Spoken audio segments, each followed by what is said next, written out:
Food is fuel for your body, your mind, and definitely your sport. But let's face it, nutrition is confusing, and the expectations on girls and women to be thin and have a six-pack are exhausting. If you've ever been frustrated with your body, confused about nutrition, obsessed with eating healthy, or guilty when you don't, underate, overate, or overtrained, and overwhelmed with all the pressure, then this podcast is for you. Nutrition can be easy. You can take control of it, but it might start with letting go of control by asking for help and making a change. I'm Lindsay Elizabeth Cortez, sports dietitian and owner of Rise Up Nutrition, where I empower female athletes to overcome nutrition concerns and perform at their highest level, to stop being confused by all the mixed or harmful messages, and finally have confidence in your body as a fierce, fit, and fueled female athlete. Fans, it's Lindsay Elizabeth Cortez, your host of the podcast and registered sports dietitian. I hope you enjoyed the last 2 weeks of the Fast Fueling Facts series, the solo episodes. We'll be doing those just kind of ongoing throughout the podcast moving forward because I have so many topics. But I am back with a guest today. And what's really exciting about this guest is the fact that she herself was a former collegiate athlete, a really great one, and she had some food and body issues. Not only has she overcome those in time, but now as an entrepreneur, she's looking to do something to change that. Not from the nutrition background like myself or a therapist background, but actually changing clothing and apparel that female athletes can wear. So we'll get into that with our guest today, Marina Paul, in just a moment. But I do want to remind you and ask of you a few favors. So please head to the show notes to click on some links, or head to femaleathletenutritionpodcast.com, where all things podcast related are there, including the subscribe button to subscribe to our email list and the support button to consider a financial donation, even of just $1 a month, to keep this podcast going. Right now, I am enjoying, actually more than enjoying, really loving doing and hosting this podcast and learning and giving information to other people. And your support means so much, as this is coming out of pocket for me to do. I'm not working with clients at the moment due to family circumstances, but I still want to stay in this field and connecting to all of you as athletes. It's crazy. I'm not taking clients anymore. And yet I'm just going to caveat that at the moment of this recording, because maybe you listen to this 6 months from now and I am, but at the moment of recording this, I'm not taking clients.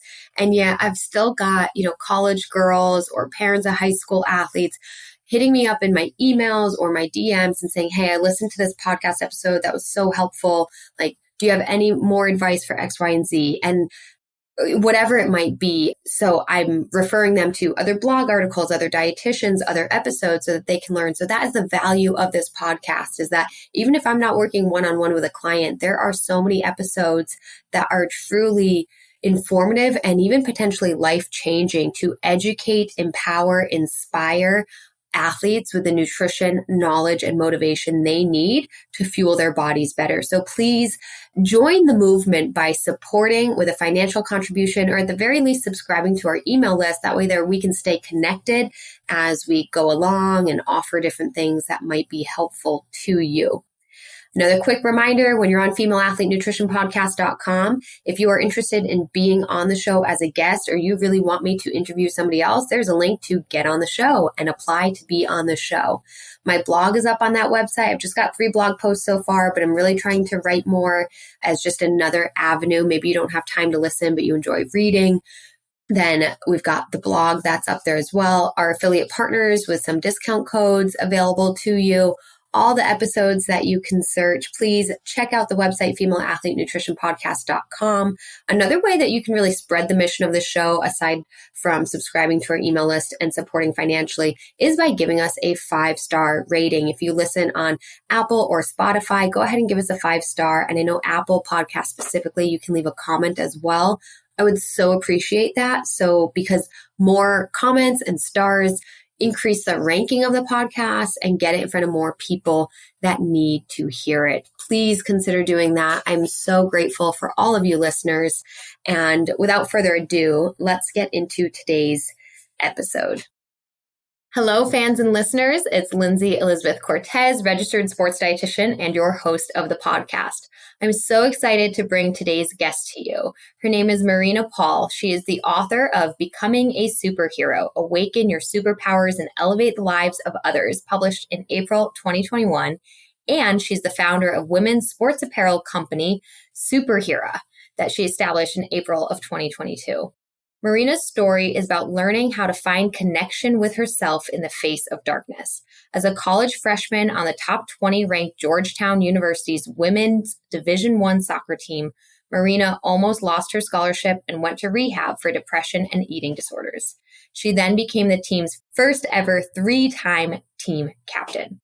Her senior year, she tore her ACL back-to-back in 9 months. She rallied and, not playing in the first 5 games, captained an unranked team to the program's first ever Division I College Cup Final Four with a final ranking of number 3 in the country. She was named an All-American. Through her experiences, she learned firsthand what superhero leadership looked like, elevating yourself and others beyond what you could ever imagine. With full faith in this concept, she set out to study the most successful female leaders she could find from all different backgrounds. Her findings became her book, Becoming a Superhero. From Olympic gold medalist to CEO to lieutenant colonel, Marina Paul shares the journey of highly successful women on their intensely raw emotional paths to leadership.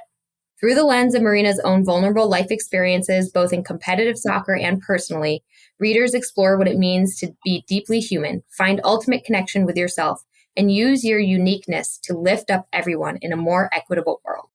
Taking the principles from her book, Marina set out to create Superhera, an athletic brand for female athletes. Marina is on a mission to eliminate the restrictions placed on female athletes by creating a community brand and apparel that gives female athletes the freedom to perform. Throughout her playing career and thereafter, Marina realized a gap in sports apparel for female athletes. There was no sports apparel brand built for how female athletes play, move, and live. She wanted to curate female athlete apparel towards an unprecedented quartet: high performance, precision, swagger, and freedom for female athletes' bodies. Superhera is sustainably made in LA, California, and is built by female athletes who play each respective sport. Wow. Welcome to the show. Thank you so much for having me. I'm so excited to be here. As a podcast host, I get a lot of emails of people pitching themselves. About 50% are like a hard and fast no. And then another like 25 are like, maybe. And you were one of those ones I was right away like, oh my goodness, this person is like right up my alley as somebody I want to interview. And also like just as a fellow woman and business owner and female athlete, I'm like so proud of your mission. I want to be a part of it. Oh my gosh. Thank you so much. I mean, likewise, what your podcast does and what it would have done for me in the past and still now. I mean, yeah, I too wish I would have discovered you sooner. Well, we're here now, and now we're going to help other people, my listeners who don't know of you and your brand and your book.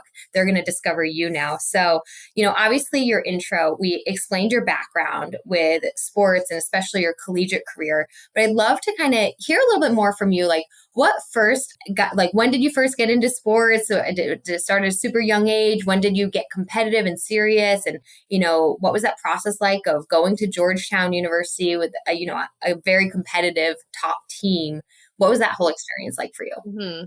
Yeah, I don't even remember when I started playing sports because I think as soon as I was able to like walk, touch a ball, probably crawl. Like my parents had, a ball in my hands. I was raised in a very athletic family. My brother played professional baseball. And so could have played, 3 sports in college. So I kind of just like, he was my older brother. I always looked up to him and I was like, okay, I'm just going to like try and compete with him. And my parents were amazing. Like I was playing 5 sports every season or every year. Like we'd somehow fit all those in between me and my brother. We got the opportunity to try every single sport that we liked. And it was my parents' passion, and then it passed on to us, and it's kind of like what we did as a family. We were either watching sports or going to games. And growing up in Southern California, the climate just allowed us to do all of that and allowed us the access to some of the best, I think, youth sports organizations. And they sacrificed so much of their, I guess, young adulthood having kids to shuffle us around to the most random places around the country to be good, to be on the best teams and compete. So I don't really know anything else other than sports. And we have a rule in our family, like you have to, if you're booking dinner, make sure that there is a TV so we can watch sports. So it's pretty aggressive, our obsession with sports, but it's definitely started by obsession with playing and watching from an early age. I love that. Yeah. And then I always want to play sports in college. I didn't really think of going to college and not playing. Yeah. It never crossed my mind. And again, I had an older brother who is a grade older than me, who I saw go and go through the whole process. He actually ended up going to UC Berkeley, and that was on my list. And so I was like, as a younger sister, I'm like, wait, you can't go there. Like, I want to go there. And then he got offers there and went and played baseball. And I'm like, actually, I don't want to go here anymore. I want to go to the East Coast. And I fell in love with East Coast, and Georgetown was like the school of my dreams. And I put all my eggs in one basket, and everyone told me not to do that. And I did it, and it worked. It was just like this perfect blend of international culture, which I always wanted growing up in California, feeling very far from sort of the rest of the world and what's going on. And then incredible sports school and incredible academics, and in one of the most famous, important cities in the world. Yeah. So absolutely. How fun, man. I want to be part of your family. It gets really competitive at the ping pong table during the holidays. So no, it's all really fun though. Yeah. They made sports so enjoyable, and they took a lot of the competitiveness that I think I had intrinsically off of me. They're like, just have fun and get better. And it's more about your attitude than it is how you show up versus like how you actually play. Right. So with a family with such an athletic background, was eating kind of part of that culture, having, a quote, healthy diet or an athletic or performance-based diet? And when in your journey did nutrition sort of come on your radar as something that impacted performance? Yeah, I would say it was family. And I think it was where I grew up in Orange County, California. My dad was always very aware of sugar content and things because he had a family member who was pretty overweight and didn't want that to happen to us. And so he was very privy to anything that had literally like 10 grams of sugar or more. And anytime we wanted a soda on a weekend, we weren't allowed to have it during the weekdays. We'd have to have milk or chocolate milk beforehand just to make sure we got all of our protein in. So everything I ate was mostly like low fat, low sugar to no sugar. And that was always kind of what we ate. And that definitely had a big effect on like my idea of like what sugar and glucose are supposed to do to your body as an athlete, and especially carbohydrates and fat. And then I remember growing up in Orange County, California, specifically a small beach town called Laguna Beach.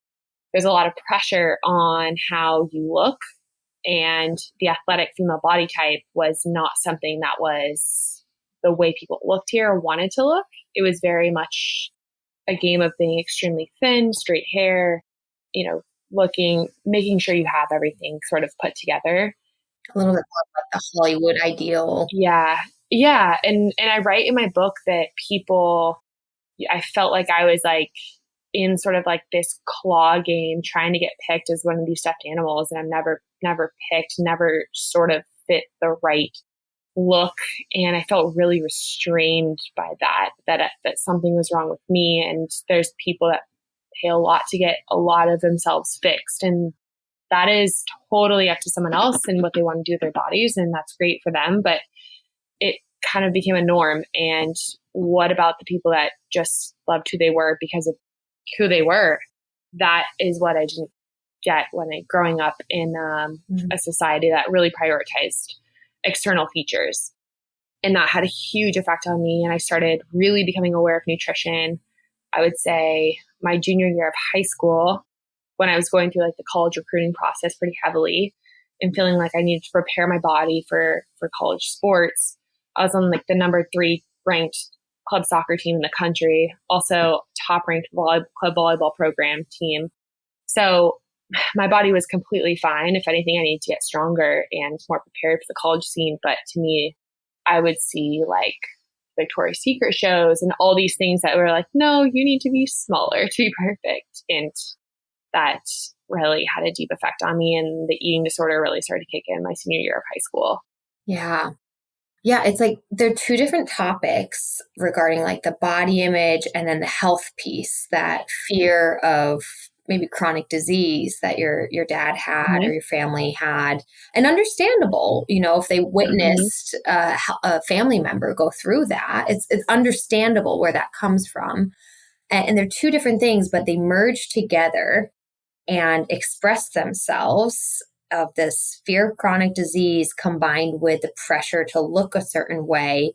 And it's really this perfect storm to manipulation of the diet and altering of the mindset revolving around food that can create an eating disorder.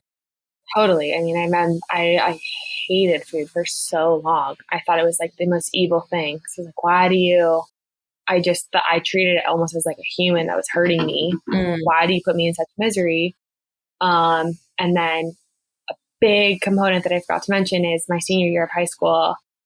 Though I had gotten an offer from Georgetown, had also won like the league's like best athlete. I only say this to prove a point. Like I got best to walk behind as my like school superlative award. And I was like, I've had some women say like, oh my God, how could you not be so flattered to win that? To me at the time. And still now I'm like, that is so sexualizing. And like having an eating disorder at the time, I'm like, oh my God, my butt is massive. Like there's something so wrong with me that like I won this award. I'm not taken seriously. And it was like extremely tough. And that's really when the bad eating habits catapulted, I would say. Yeah.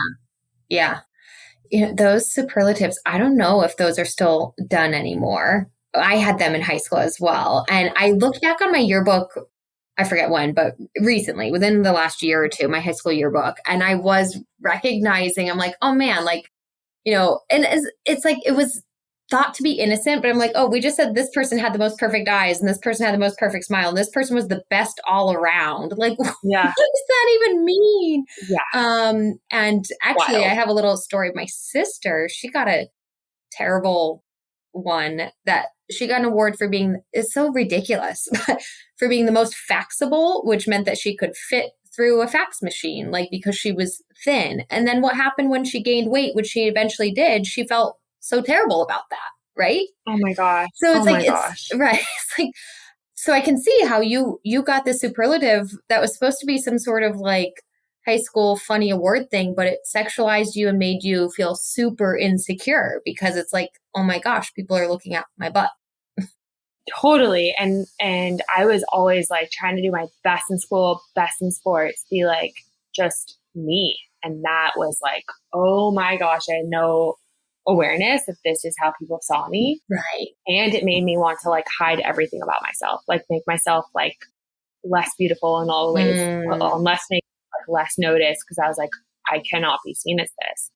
I was so ashamed to like tell my parents, which I thought it was kind of funny, but the award, they were just like, this is weird. Well, that's the thing. It's like to one person, it's like laughable. To the other, it's so personal and like I've just been objectified. And you never know how things like that are going to be taken. Yeah, totally. Wow. So as you entered your freshman year, I guess at what point? Obviously, this from the beginning sounds difficult, but at what point did you realize in your life, like, this is a problem? Like, I need help for this, or like things are going downhill? Because again, growing up in a family that, probably just like made you eat a certain way. When we're kids, we just kind of do what our parents tell us to do, or we assume that that's right. So when did you come to the realization for yourself that what I'm doing with my food and body is not healthy physically or mentally? Or was it you, or was it somebody else? Honestly, it was right before I left for college. And I think it was, what I knew like something was wrong or I was being diety was I went on a senior trip with my best friends from high school to Hawaii before I went off to Georgetown. One of our friends had a house in Hawaii. So we went there for 10 days. It was awesome. All of them got to enjoy all the food they wanted. And their bodies, to me, seemingly were perfect. And like everyone there was going to play a college sport at an Ivy League or some other very similar school to Georgetown. And I was the one that was like, I need to be in bed by this time, no alcohol, no carbs, fun food, maybe an icy. Like I did not enjoy myself food wise. And I was up every morning running a fitness test or 7 miles. Because my number one goal was I'm going to start at Georgetown. I don't care what position I play. I'm going to make an impact on the field. But that also meant like restricting everything else that was fun for my life. And I still to an extent do that. I thought that discipline meant like reducing all the fun from your life. But that's when I really recognized I'm like, oh, like I am doing something fundamentally different that I don't necessarily need to be doing to be successful. Right. I get that I think there's discipline that you need to abide by to like be successful, but I think like restricting fun completely is not part of it. And like that trip was for fun to celebrate, the fact that we had an amazing 4 years together and that we all got into like our dream schools playing sports. So that's when I really realized something was different. But I mean, my body was getting a lot thinner. It was getting to the look that I wanted. And I went to Georgetown and I started playing immediately. So I think the hardest part about that freshman year was that like I had a terrible anorexia and bulimia, dubbed it as like a flu twice, started dating like the senior quarterback on the football team, and everything was fine because I was getting all the things, but then it all came crashing down. In the end, I was like miserable on the inside too. So yeah, but that's when I knew something was off. So I was like, how can they have so much fun and I can't? And like, why do I have to abide by this thing that I've been told to do, but yet their bodies look better than mine? And like all this comparison, I'm like, this is not healthy at all. Yeah.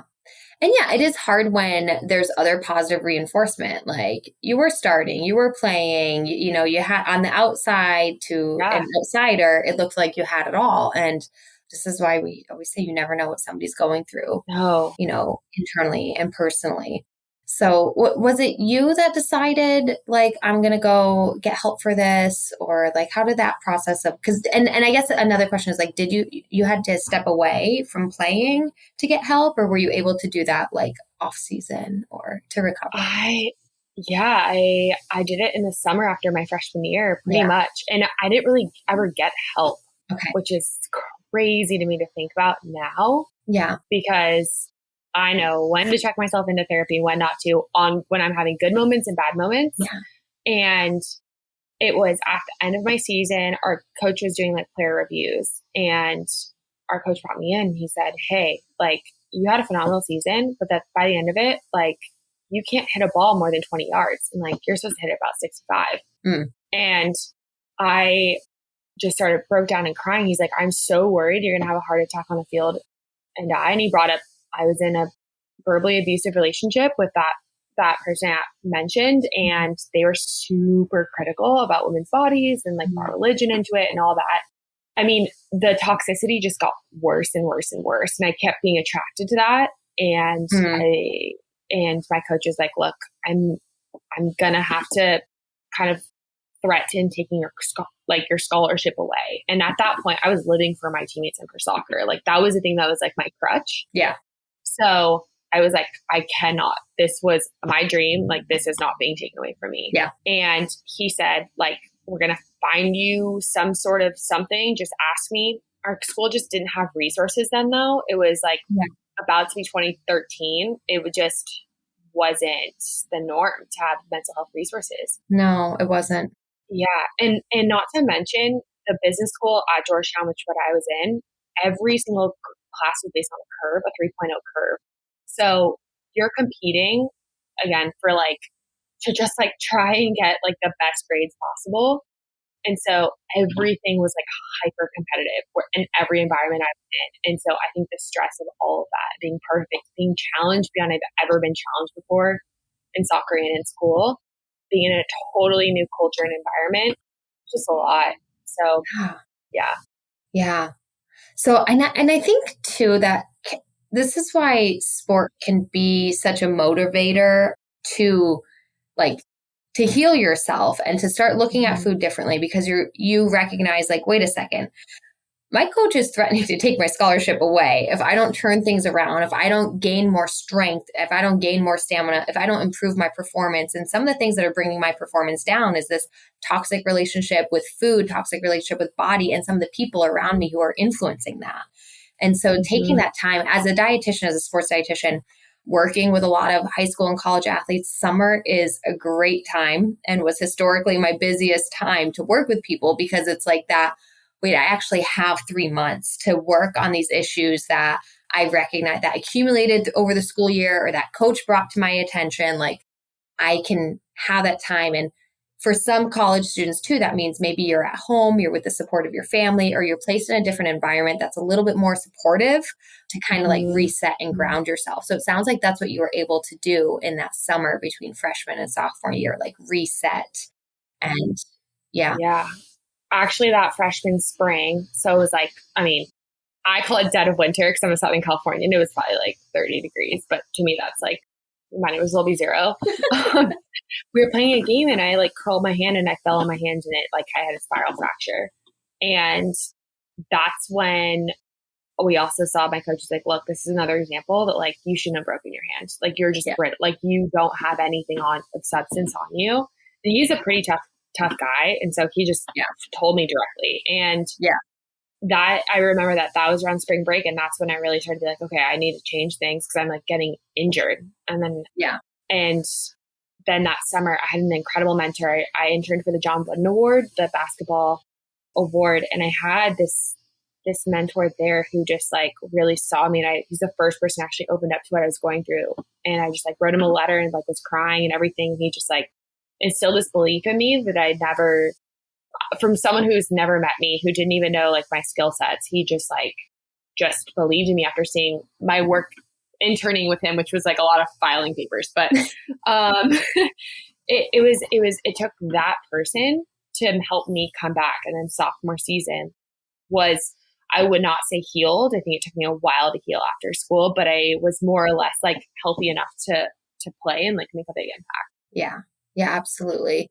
And thank you for sharing that too. Like changing your relationship with food and body takes a long time. There's a lot of progress you can make in a short amount of time. Like, within 1 week of fueling better, you're going to feel better. Within one season, you're going to see your performance improve. But like a true healing after years of difficulty and after a childhood of growing up thinking one way, like it takes a long time to completely switch your approach. So that can take time. Yeah. But it sounds like you made from that spring to summer, like that progress you needed so that you could show up sophomore year and actually be a reliable player. Yeah. And to your point on environments, in the summer, you're able to step away from the environment, potentially into a new one, which was healthy for me. I think when you, especially on teams, if you have a negative environment and you cannot escape it, it's really tough to kind of go against the grain. I did have a lot of players on my team who definitely like questioned their body image a lot, had some sort of body dysmorphia and struggled with different eating habits. And I saw that as like an impressionable young player and was like, oh, I need to be like them because they have the body that I want. And I think there's on women's teams, there's just a lot of comparison that can lead to not a great outcome. Yeah, I agree. So kind of fast forwarding a lot of bit, like what prompted you in a few years ago to be like, I need to write a book? And full disclosure to my audience, you popped in my inbox just like 2 weeks ago. And so I haven't had a chance to read your book. I wasn't aware of it before. I'm going to get myself a copy. So I'm asking you as somebody who doesn't know what your book is fully about, but like what prompted you to kind of dive into interviewing successful women? And like, it just sounds like you have this, story of your collegiate career of what a lot of female athletes can resonate with. And so what kind of transferred that into, hey, I need to write a book catered towards women and discovering our superpower? And like, what was that vision of yours? Or that drive to write? I mean, it was during COVID, I had this idea. It all leads to my entrepreneurial story. This professor that I had at Georgetown said, I wrote a book and it was the inflection point in my life. And so I said, I'm going to write a book because I was working in management consulting. It did what it needed to do in terms of teaching me what I needed to learn from it, but it was by no means like what I wanted to spend my life doing. I also felt like I wanted to close the chapter. It was a few years after I graduated, so about 2.5, 3. And I said, I just want to close this chapter on what I experienced in college, get through my trauma, and I want to like understand what kind of woman I'm going to be in the world. But I couldn't really find a book that was like not a biography, but advice from like all of these different women and real stories about like, what are the relationships between women? Like, what do I do in this certain situation? And I felt like I was so intrigued to learn so much more about different women that as an athlete, I'm a doer. And so I said, I'm going to write. And I loved journaling. So I wanted this to be the inflection point in my life. Yeah. I also wanted to like learn more from certain women. And I just thought a lot of my friends might need a resource too. Yeah. So I wrote the book as kind of like a 24-year-old, 25-year-old going out on their journey of like trying to figure out how to navigate all these things that have happened to me while getting the advice from some incredible, incredible women. Yeah. Who were can you name drop some of the people you interviewed? Yes. So one of my favorites, her name is Koma Gambi Fishbein. She, at the time, was the VP of product for Code Academy, just like a coding software company. She just, I think, announced her retirement, but at the time, she was one of the first women and women of color allowed on the naval ships. Wow. She played rugby at Harvard. She originally went there for soccer, and then she switched to rugby. And then she became the first person of color and the first woman to coach a U.S. men's armed forces team. So she was the head coach of the U.S. Navy men's rugby team. I'm like, oh my gosh, you're like incredible. Yes. Like, can you give me all of your life advice? Yes. Yeah, but oh my gosh, one of the most humble people I've ever met. Our lives are kind of overlapping right now because I'm really interested in dressing rugby players, which I never thought would happen again. But I think she just had so much love for what she did, whether it was like the armed forces or rugby and or coding. And she just like, I'm just going to go do that because I love it. And the perseverance of some of the stories some of the experiences that she had and the stories that she tells of just being the first in so many situations. Yes. She was amazing. The first and very competitive environments. And I might also add those are fields that are currently more male dominated as well. Like, the coding world is more male dominated. Coaching is more male dominated. Armed forces are more male dominated. That's really amazing that she entered into all those fields. Yeah. It's like the confidence that it took to just like go for it and like get rejected so many times and being told you're not good enough. So she was one of my favorites. Another favorite was Jessie Draper from Halogen Ventures. She started this venture capital firm. Her dad's well known in Silicon Valley for venture capital, but she started her own and she invests in women's consumer products in tech. She wrote this Medium article on how she was basically at a dinner with other men that were like not treating her well and just like saying very, very, very inappropriate things and like what the investor world is like. And she told me in our interview about like she looks for women who like breathe fire and want to knock down walls. And just I think the way she went about it was just so human compared to what she might experience sort of in like the investor in VC world kind of back then or 4 years ago when I wrote it. So she's just phenomenal. I think she's just like a phenomenal woman to look up to and how she's just like breaking barriers in the space and giving women and their companies opportunity. Yeah. Wow. And how many women in total did you interview for this book, if you remember? I interviewed about 48 and then I think 22 made it into the book. Yeah. Oh my gosh. I know it must be hard to pick and choose which stories exactly, but it's all going to flow with your, themes. Totally. And like writing chapters is crazy because I rewrote my book like probably like 3 to 4 times. I wrote certain chapters, rewrote certain chapters like 10 times. And you just, finding the flow is wild. Yeah. It's Wow. Yeah, it doesn't end up how you always envision it to start, but I think that's also what like starting a company feels like too. Yeah, so let's dive into that. You're such an entrepreneur. So you're an athlete, you had your journey, and then you're like, okay, what type of woman am I going to be in this world? And you start interviewing all these other successful women and what made them successful, and you get empowered and motivated by them. And you've got a degree in business, right? You've got a degree in business. Yeah. So you're like, how can I put all this together to have an impact on the world? And this is really so in alignment with kind of just going back to that like high school superlative award that you had that made you feel self-conscious.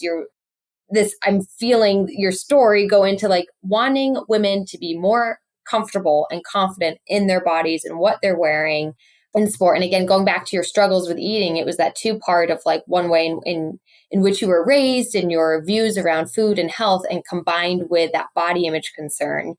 So, oh my goodness, you got into designing clothes for female athletes. Was fashion an interest of yours, or was it like, is this? Yes, it was. Okay. It was. I loved fashion. I think if I like didn't go to business school, I was always watching like Project Runway. Like, how do I like play sports at Georgetown and then like get a fashion degree? Yeah. No, or like work for like Bloomingdale's or be like a buyer. Like that's the job that I always kind of wanted. And I was like, okay, I'm slowly inching myself closer to New York. I love fashion, but I also think it was very toxic on me in terms of my body image, because like what you see in fashion magazines, that's not a strong athlete. Yeah. You're starting to see more of it, which is awesome, but a lot of the clothing and that culture is not made for women. And I always thought like, how amazing would it be to see like actual athletes and athletes' bodies in these magazines of all shapes and colors and everything.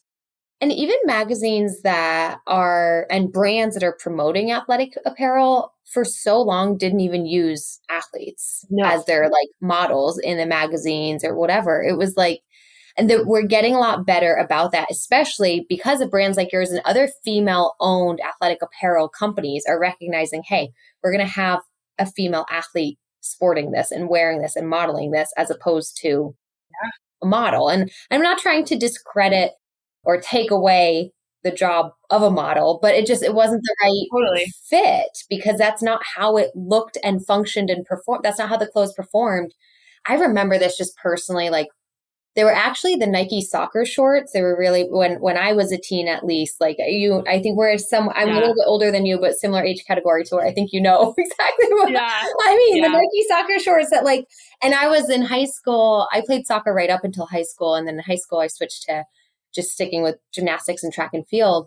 But even in track and field, we wore those Nike soccer shorts as our running shorts. Mm-hmm. They were the most popular, like, athletic shorts for girls at that age. And I just hated how they fit my body. They didn't fit my athletic legs like they fit mannequins at Dick's Sporting Goods. They just didn't. Yes. It was so frustrating. Yes. And so, yes. And I know exactly what you're talking about because my mom still wears them. I'm like, okay, you need to be wearing my shorts. I'm like, when I'm home, you wear my shorts. No, I'm kidding. But yeah, well, and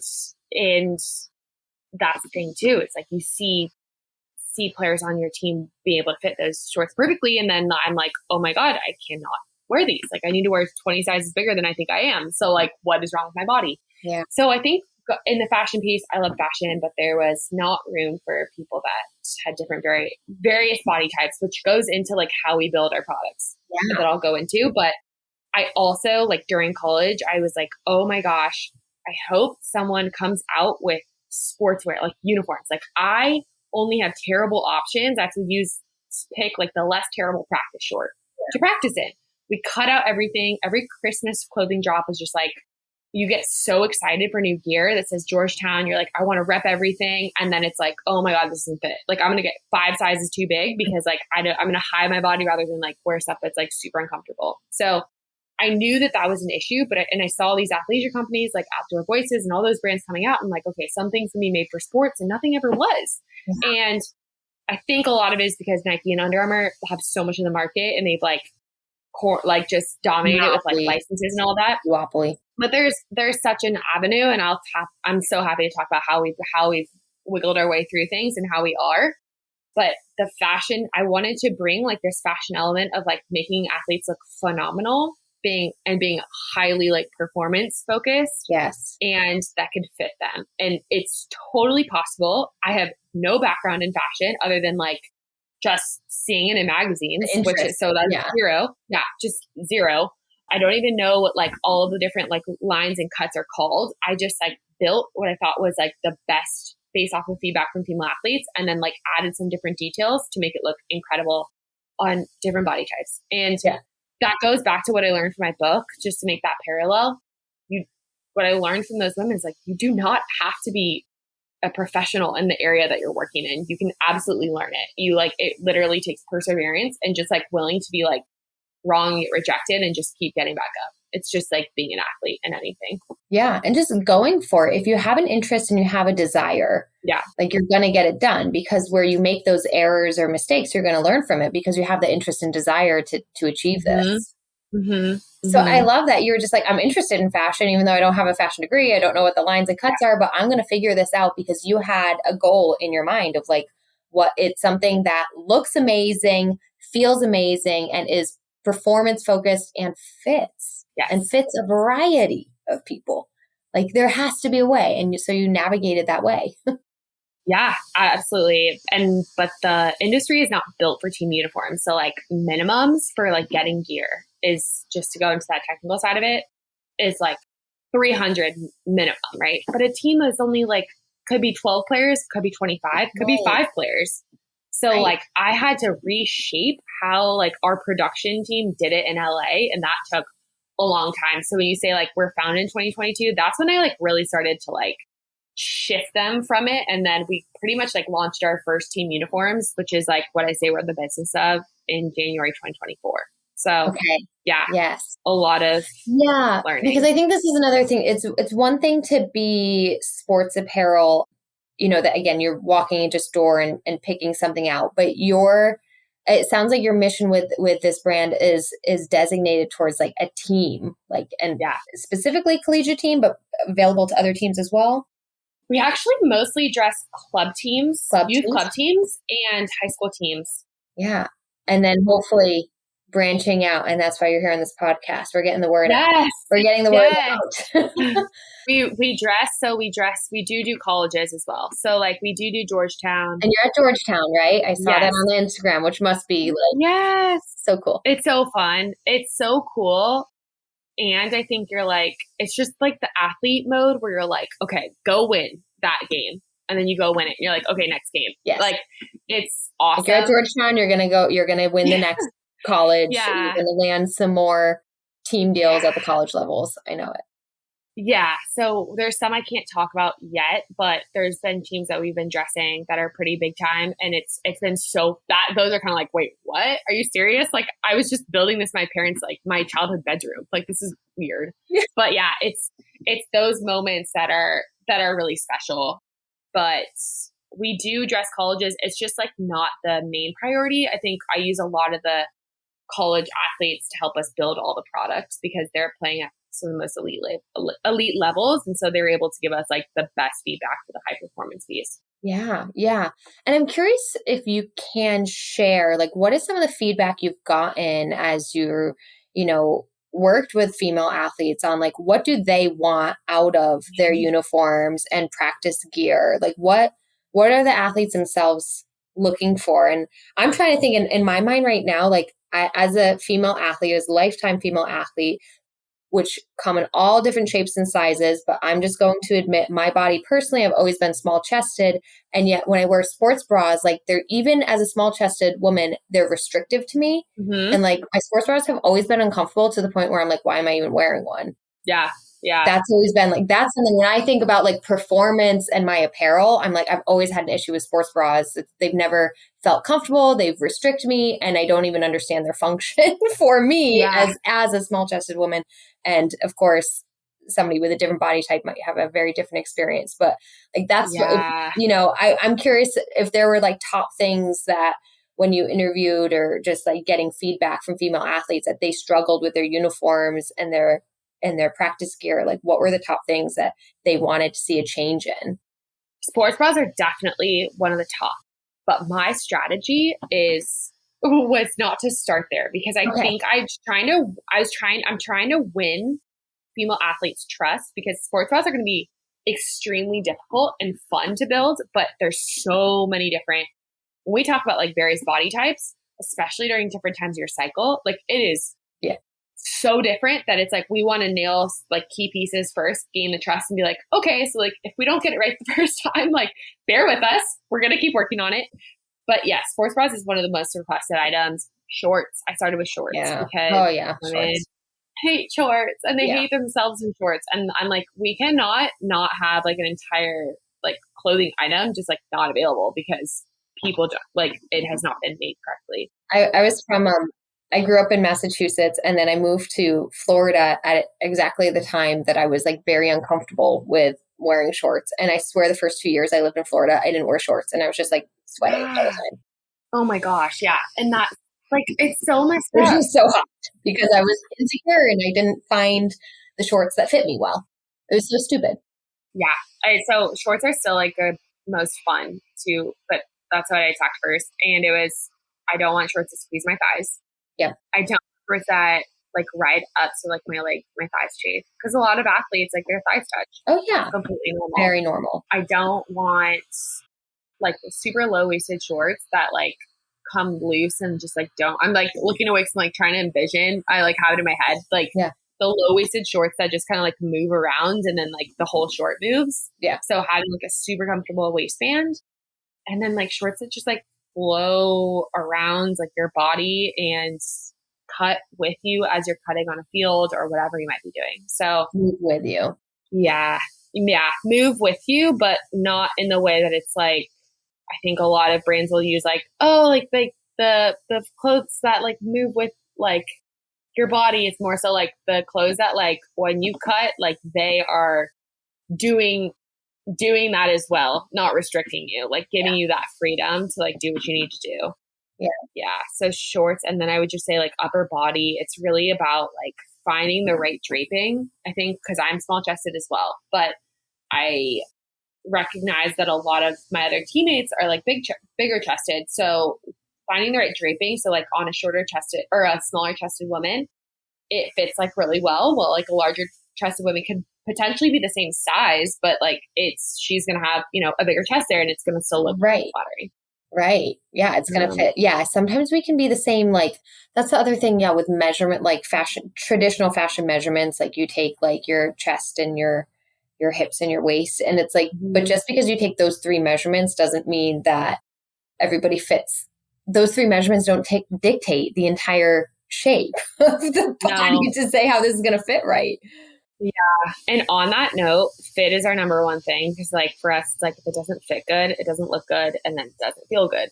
And we like have to look good to feel good. And so with that, like our solution longer term is to be able to build technology that actually like assesses your full body measurements. And then it'll, based off of like that predictive technology of thousands of female athletes' body measurements that are similar to yours, we'll be able to like better allocate our sizing. So we'll say like, okay, this is more of like what a small shoulder width looks like, and be able to build our products based off of those measurements. So it's like actual data, not just like some size scale that some random dude created like 100 years ago. Yeah. So, okay. So let's just hypothesize that the coach of a collegiate sports team is listening to this episode right now, or maybe a couple like captains of a club team that have a lot of influence, and they're like, we need new uniforms for our team.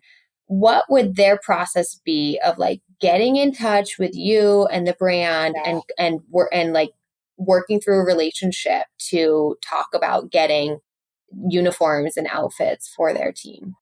Yeah, that's amazing. So if that were to be the case, I would highly recommend I'm like, am I allowed to give my phone number out? No, but you can, you can email me at Marina at SPRHRA.com, or you can DM us on Instagram. It's just at SPRHRA_, or you can send us a message on our contact us page on our website, which is SPRHRA.com. We have worked with professional teams, college teams, high school teams, and club teams that all have apparel deals with other brands, as well as all of those teams that don't. So I've experienced kind of like every situation and how to navigate that. Okay. And how to just like work with all of those. So yeah, so even if they've already got like, hey, our entire school or entire club uses Adidas, they can still get in contact with you and be able to maybe talk through this. And it sounds like this is such a personalized experience too, of like, email me, DM us, we'll go from there. Totally. And one other quick thing about our product is like, it's not just fit, but it's also, there's medical benefits in our fabric, which is how we're able to like work with a lot of universities. It helps with recovery. There's like an infrared component. It's a little scientific, but it expands your blood vessels. So your body can like recover, especially if it's a more compressive material. Your muscles recover faster. It's antibacterial, antifungal, UV protectant, bug repellent. It's extremely durable. So throw it in the massive, like, we call it the cage, these industrial washing machines, and like, it'll survive. So the product is meant to be like as indestructible as we can make it and actually be beneficial for your health, both physically and mentally. Interesting. Yeah. I think that especially for athletes, that antimicrobial technology is really important with how much we sweat and the different like skin things that can happen, the MRSA and the staph infections, as we're all sharing locker rooms and clothing and laundry rooms as well. So that's really great that it's also like, it's not just, hey, how does this fit? It's how is it functioning for our total health? Is it performance on the field and like health and well-being as well? And I'm definitely interested about this infrared technology too. How is that like in the clothes? So no, it's a great question. It's kind of, so it's new. This element called graphene. It's a very, very thin sheet of graphite, but it's completely safe for your body. Sometimes it's used in airplanes. Sometimes it's used in bulletproof vests. Sometimes it's used with dialysis patients. So essentially what graphene does is we weave it like into the fabric. So this also has graphene. It has polyester, it has nylon, just another fabric blend. The way it absorbs light it absorbs the light. I'm like trying to say this in like more layman's terms. It's just good. It's helping me practice. Yeah, it absorbs the light. And then when it's like close to your skin, so like touching your skin, it's still effective in like your looser clothing, but mostly the compressive. Absorb the light. It'll help the light penetrate deeper into, basically converts the light, helps penetrate deeper into the blood vessels. It expands the blood vessels. The blood is able to run quicker through your body because when you're playing sports, like your blood vessels constrict and like, I was like, how scientific do I get?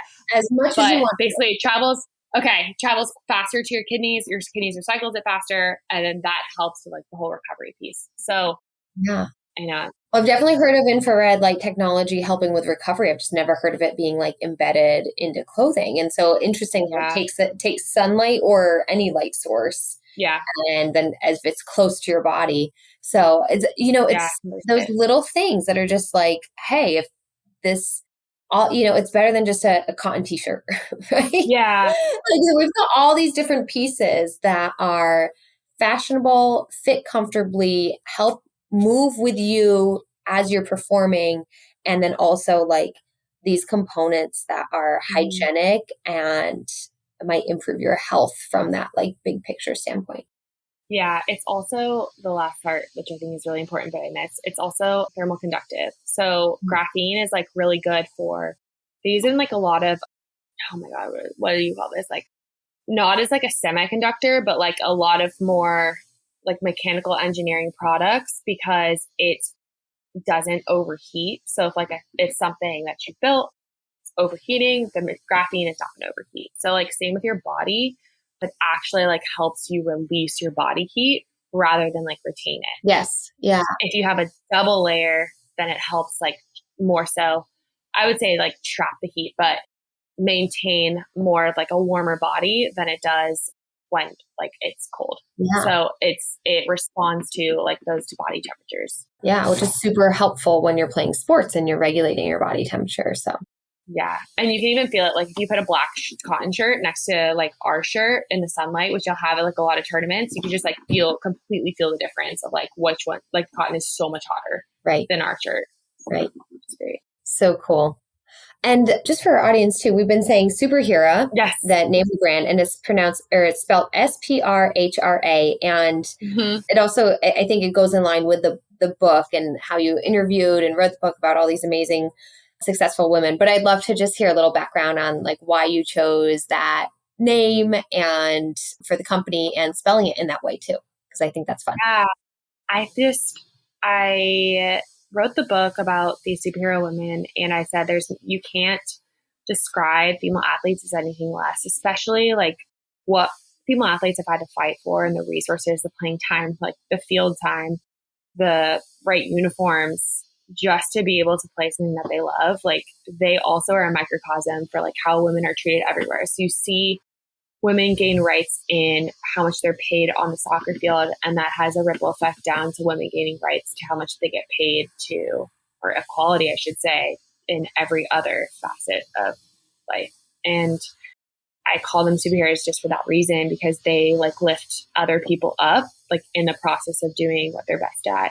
Yeah. And then the spelling comes after. I wanted it to kind of be this more like exclusive vibe, not so literal, like Superhera fully spelled out, but something that just like looked cool and like just honestly looked cool. Yeah, that's a good answer. Yeah. I was like, and the most important vowel or the most important letter / vowel is the A at the end. So yeah.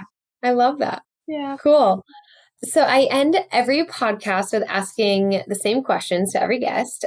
You ready to play along? A few like fun questions? Yes. Okay. Yes. If there was one food you could eat every single day for the rest of your life and never get sick of it, what would it be? Avocado. And I know it's so lame, but I love avocado so much. And salsa. California girl. Yeah. Avocados are from California. Oh my gosh. I love one a day. I love that. What is your favorite sport to participate in? Right now, beach volleyball. Yeah. And you had a volleyball background growing up too. You played in high school. Yeah. So I'm reliving those days. And where I live in Washington, D.C., there's like all these brand new courts. So it's been pretty fun. Right by the Lincoln Memorial, which is really cool. So, interesting. Yeah. Wow. What a scene. How cool. And what about to watch and cheer on as a spectator? Do you have a favorite sport to be a fan of? I love tennis. Yeah. I love to watch tennis. And I love to watch soccer for sure. Tennis and soccer. Yeah. Amazing. Yeah. Sometimes the sport that we play isn't always our favorite, to watch or whatever it might be. So love asking this. Yeah. I had to take a break for a little bit, but now I'm back to loving it. Yeah. Understandable. And then this is a hard question for everybody, but it might be very hard for you after interviewing so many people. If there's a female athlete that you want to give a shout out to for being just a role model, an inspiration, and this can be somebody well-known or just in your personal life, who would that be and why? I have to give it to my assistant coach at Georgetown. Her name was Lindsay Hokinson. She was the one that just did not give up on me my senior year. I guess my 5th year when I was not playing. It was the first time I hadn't played and I was captaining the team.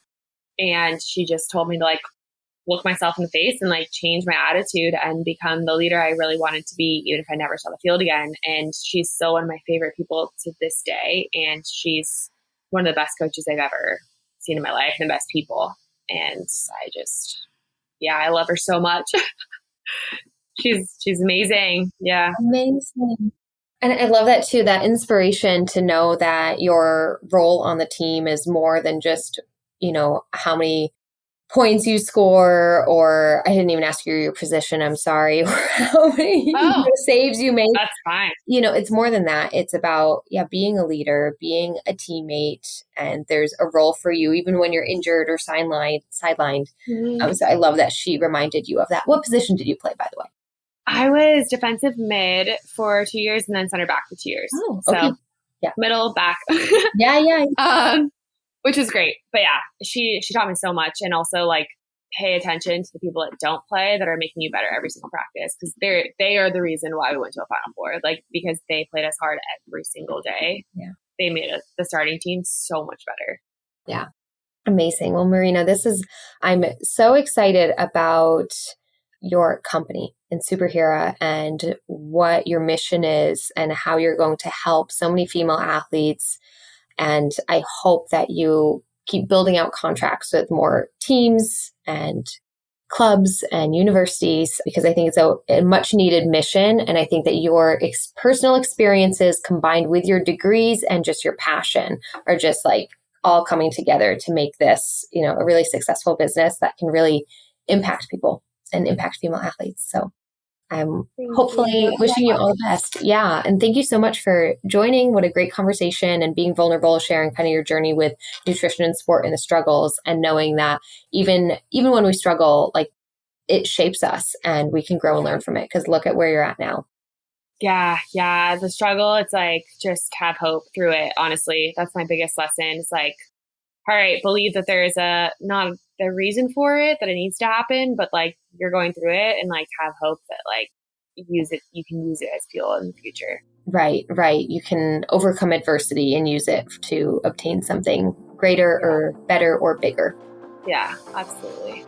Yeah. Thank you, Marina. Yeah. Well, everybody, thanks for listening. I really hope you enjoyed that episode. And if you did, if you are a true fan of female athlete nutrition, then I would love if you could support our podcast by spreading the word. Share a review on your listening channel, give us 5 stars. It really helps get the word out and get the show more views to positively impact others. Also, you can support the podcast by joining our Patreon. Head to patreon.com/female athlete nutrition to consider a donation, or even better, join our membership where you get extra monthly content and perks.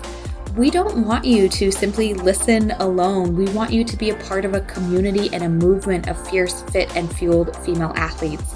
So patreon.com/female athlete nutrition is where you can do exactly that, learn more, and join.